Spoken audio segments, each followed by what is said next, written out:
5 corrections. All right, give me your name, and tell me your charge, and tell me how the hell we stop crime, man. Folks on the outside are saying, Jesus Christ, all these criminals have got their rights, where are my rights? Well, my name is James Grady, and I'm charged with aggravated assault of hitting an officer. Now, I was drunk during the time. I've just been released from Racine and Monroe. Prison. It happened on Roosevelt and Halstead.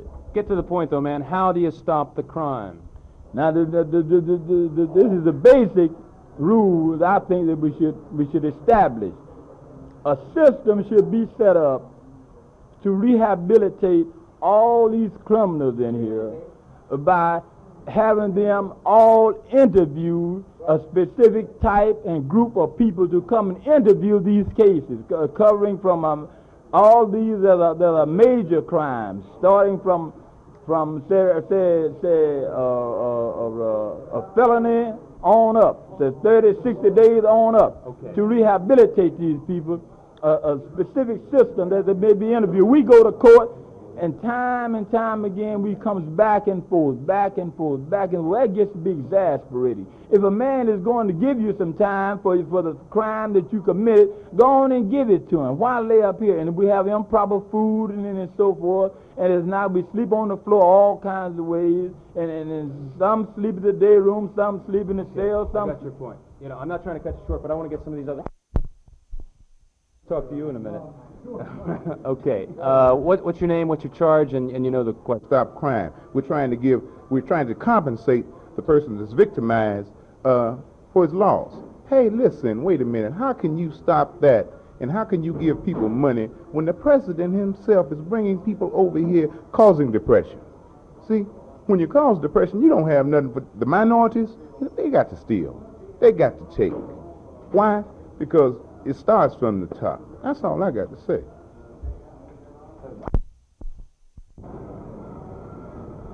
Okay. And don't y'all put on that how they enjoy the game. How they subscribe to your TV.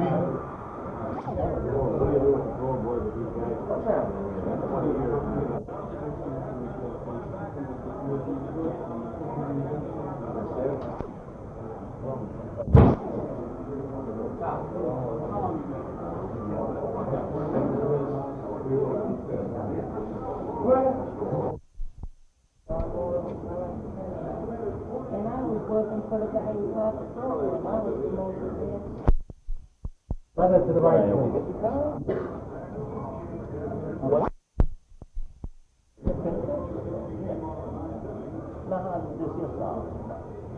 Look up there, guys.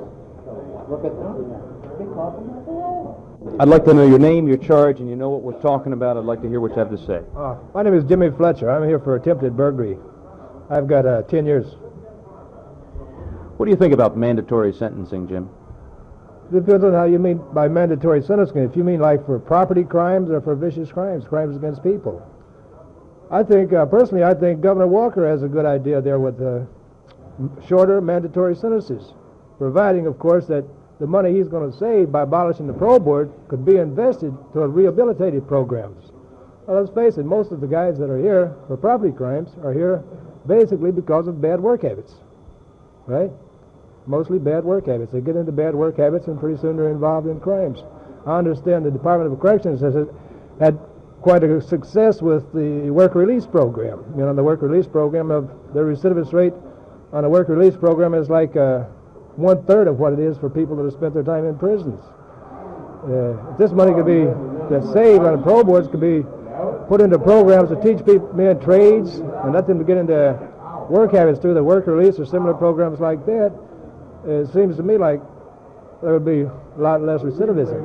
How many times have you been through this before? Because when men get around 35, 40, 45, the recidivism rate tends to get lower and lower as people get older, rather than the big recidivism rate is with youngsters, younger guys. When the guy's younger, the more likely they are to come back.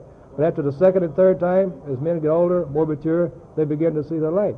So therefore, why lock a man up for the rest of his life? Because when he's 30, 35, 40, settles down a bit, probably never will have no more trouble out of him. Let me do this fellow right. I'd like to know your name, like to know your charge, and we're talking about people who are in prison. Folks on the outside think maybe it's not going to work. Maybe some folks should just be put away forever because you're not going to ever help them. Well, Your name and your charge first. my name is Prophet Curtis Metcalf, and I'm charged with murder. I'm charged with murder. I'm a prophet. I've been in many prisons all through the United States, and I haven't seen much justice coming from the top. If the president want to do something about crime, when he start to clean it up from the top, and then it trickle down to the lower class people, to the poor class people. But some people are going to say that's a cop-out on your part. A cop-out? What do you mean a cop-out on my part? That you're making an excuse for yourself. You're saying you clean it up there. I'm not making no excuse for myself, but the peoples that have if it's in authority, them the ones that should clean it up first. They should have a clean house there at the top. Then when they clean it up from the top, then the little man ain't got no chance of committing no crime. Can you understand that people are, in fact, concerned about crime on the streets? Do you see any justification for the fear that people have? But that's why crime should be cleaned up from the top, because they haven't got no right to commit crime, because they're the one in authority. And that's why crime should be started cleaned up from the top. The ones that got the power, the one that's in charge of things. They're the one that commit all the crime. They commit all kind of crimes all over the world every day. And they the one need to stop committing crimes, then maybe the little people will stop. They're leading the little people wrong by committing a lot of crime themselves. Okay, like your name, your charge, and you know what we're... Way would eliminate the cost of feeding us and housing us. If they're no more concerned than that, just go ahead and get rid of it. You're not serious. Yeah, well, why? I'd as soon be dead as spend my life in prison, know that I had no hope of coming out. How many times have you been in before? This is the second time. Never here. Once in Ohio and one time here. And I've been in here 24 months and 3 days, and I can't even get tried. Yeah. All right, I want to know your name, your charge, and what you were talking about concerning rehabilitation. My name is Daniel Fagan, and my charge is armed robbery burglary. And being young, I don't have too much dealings with the adult division of the Department of Corrections, but in dealing with the juvenile division serving time, I underwent programs that were designed and set up for rehabilitation to keep me out of where I'm at right now. These programs were, and I went through a lot of them, were impractical. There was no use for them. To build small lawnmower engines and to learn how to drive a car. Things like this were considered rehabilitation for me. I was taken out of high school 2 months before graduation. That was my, big rehabilitation, to learn how to drive cars. There's no programs to keep a young man from committing crimes later, and there's no programs for an older man to commit. All right, now you're in here with a lot of fellows who are a lot older. They've got a lot more experience than you. You've been hearing a lot from them. When you get out of here, you're going to try to go straight as a result of what they've told you, or you're going to become a little hard and a little bitter about it and say, the hell with it? I'm bitter from being here as it is. I'm here 12 months now without trial. If I'm released or if I get a break, Your charge, and whether you think there are guys in this tier who are beyond rehabilitation. My name is Jesse Cobbs, and I'm charged with carrying a concealed weapon. And which I'm 49 years old. I had a job working at the steel mill. So now I try to get the judge which to give me a year's probation suspended sentence, which so that I could hold my job. Now, I cannot get a job like this no other type of way. Now, like the guy said, I was making $150, $250 a week. All right, now, I probably lose my job. I can't get no job. Okay, I got a family. What's for me to do? I ain't got nothing to do. I got to go out in the streets and get me something. My kids can't go hungry. They can't go hungry. The man give me 90 days. I lose my job. What else for me to go back out there and do something? All right, okay.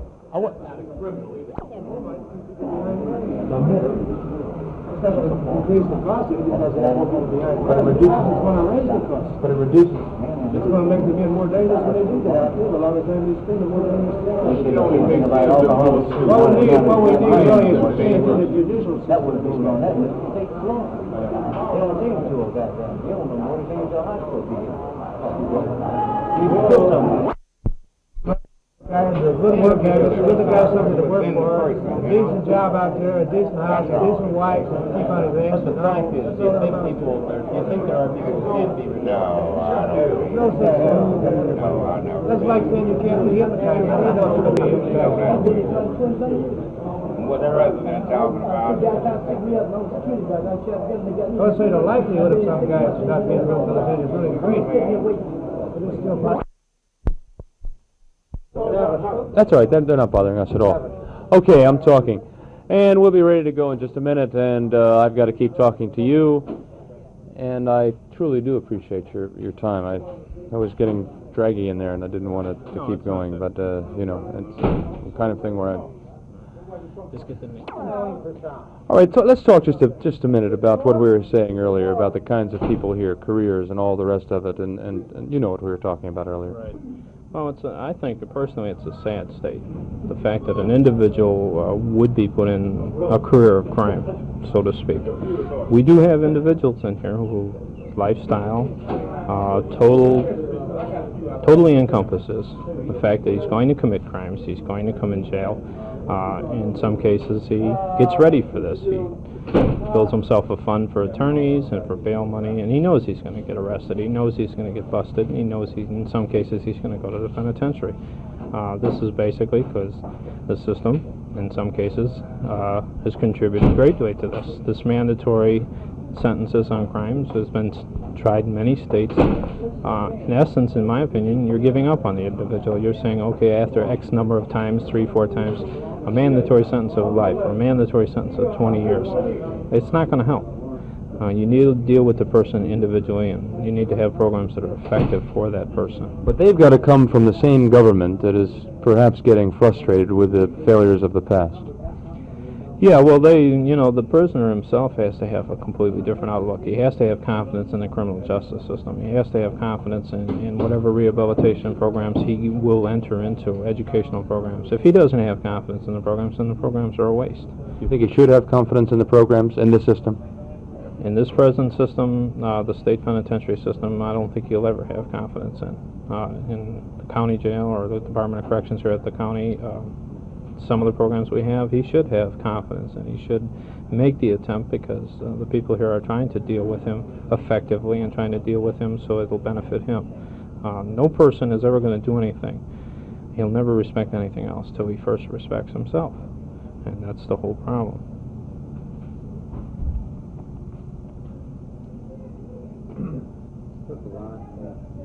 Really well said. I'm a great brainwashed. Truly well said. Maturity. Eventually everybody matures. I mean, you get to 45 and you've been in jail 12, 15 years. You're through. You either straighten out, get your act together, or the system will bury you. And you decide what you want to do. If you want to be buried, and in fact the system will bury you. If you don't, then you go ahead on and try to do the best you can with what you got, I guess is the best way to sum it up. 7 Ford correction something. One of the first things I want to do is establish what you feel that the president is trying to do, which is setting a tone, and also the difference between federal and state and county jurisdictions, the kind of prisoners that those accused that are seen in those various courts from your perspective, which is, I think, very unique. And then I want to get into some of the specifics. Okay. Okay, we'll be ready to go in just a moment. And here we go. I'd like to know. Okay, I'd like to know first of all what you feel the president is attempting to accomplish with this expected message, and what your experience has been in terms of jurisdictional differences. Having been in both the state and federal systems, Ron, they're just totally different. Even if you look at the number of prisoners, the two systems. For the U.S. Bureau of Prisons, they're running right now for the entire country about 20,000 inmates. Heck, the state of California alone has 24,000. Texas is running about 18,000. So that the federal system is kind of selective prosecution of federal crimes. The state system is what we normally call street crimes. I think the president, what he's trying to do is set a tone really for the nation. He knows that as president of the United States, he cannot do very much to affect street crime, since that's a state problem and a local problem. But he can set a tone and let the nation know that this is of national concern to the very survival of the nation. What he also seems to be doing is saying that rehabilitation and what some see as leniency have failed and must be stopped. Do you agree? Rehabilitation really never got off the ground because people tried on a liberal-conservative kind of continuum to say that rehabilitation was something that was going to solve all our problems. Those, I think, in corrections always knew it wasn't. It sounded good, it was sold to the public, it got packaged by the sociologists and university professors, and a lot of corrections officials felt that, gee, it made them look good. My rehabilitation statistics show is up this year, so whatever else they did didn't matter. But rehabilitation is just not a concept that you can really use in corrections, since you're putting people in institutions, and how a man operates in an institution has nothing to do with whether he will be dangerous on the street. That's very hard to get across, not only to corrections officials, but to the public.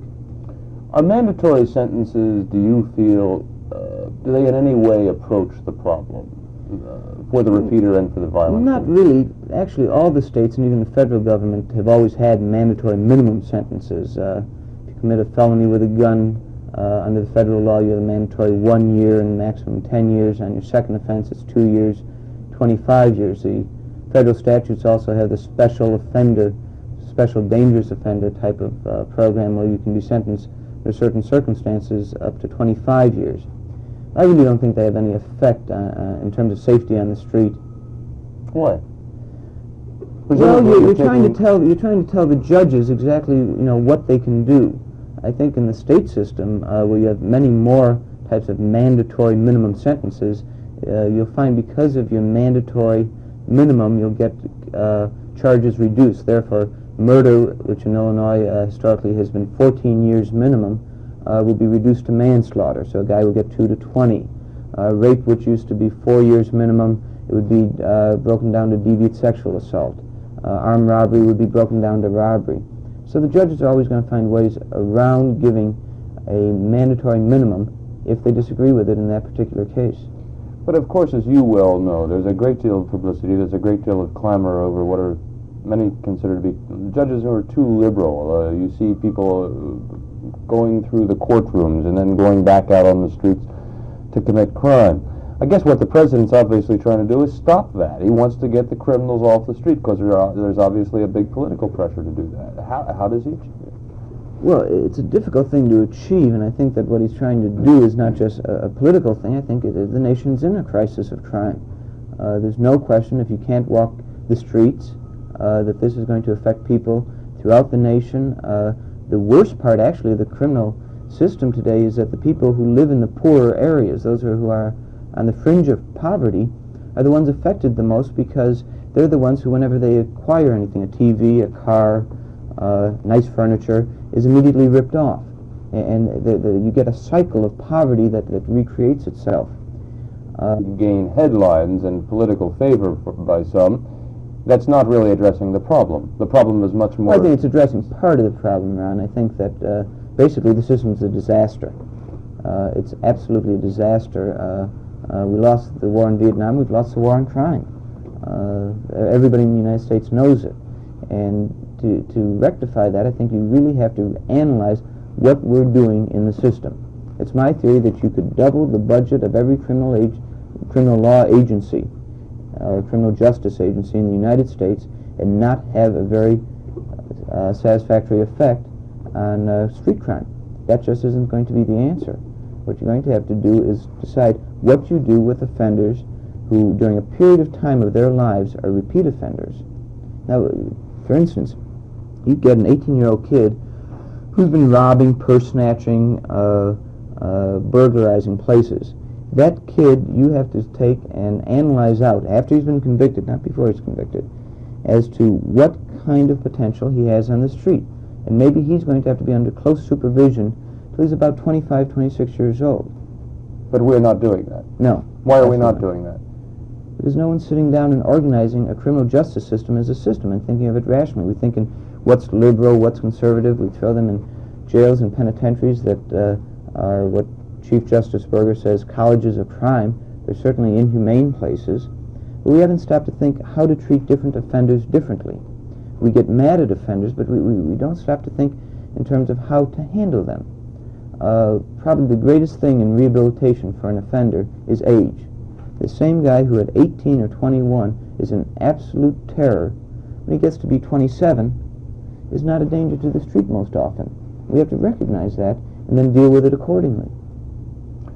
But I don't understand why we have not been doing that. I mean, we seem to be getting rather vengeful about it all right now. Mandatory sentencing, we've all heard about law and order from previous presidential candidates and presidents.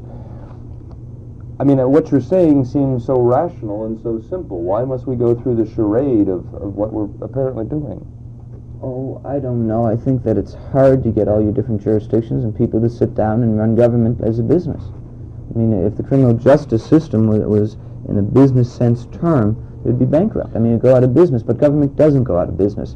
So if it fails, it keeps on going on anyway. And you have some movements around. Jim Thompson's given some speeches on it. Norval Morris at the University of Chicago has spoken to the problem, but you have very little. I don't know the answer. Why we haven't, why the public tolerates it. That's really interesting. Why does the public tolerate this kind of danger to their own safety? They feel they have no control. I suppose. That's sad. What you're saying really is that what the president is about to propose probably is not going to eliminate much street crime. I don't know what he's going to propose, so I can't predict. Just failed. You also get a lot of politics. When you get the money handed out, everybody wants for hardware. This police department wants more guns. This correctional system wants a bigger jail. There's no rational planning because everyone's trading off the money. That's good. You're very good there. Yeah. Okay. Very well. A little more.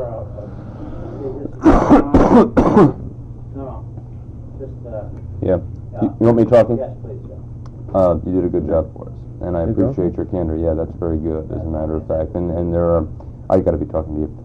The interesting thing are some of the perspectives that you get from each of the people that I've interviewed on this story, and they're so fascinatingly different. And I think that's just marvelous. Do them, but they'll fund it, and they get them skim the money off quickly. They know it's not going to be an ongoing business, and I'm never going to make it on the stock exchange. You have to keep talking. Okay. So they're not going to make it on the stock exchange, but they will make the money out of it and then go into something else. There's always things around that they can go into. Do you cases that I've stayed around to watch the verdict come in at night? I was never convinced that John Daly could be sold to someone who was extorted. I think Tom Ferran's argument obviously was what he should have argued, and that is, how do you extort from the mayor's nephew? And when Daly said on the stand that a gun was to his head,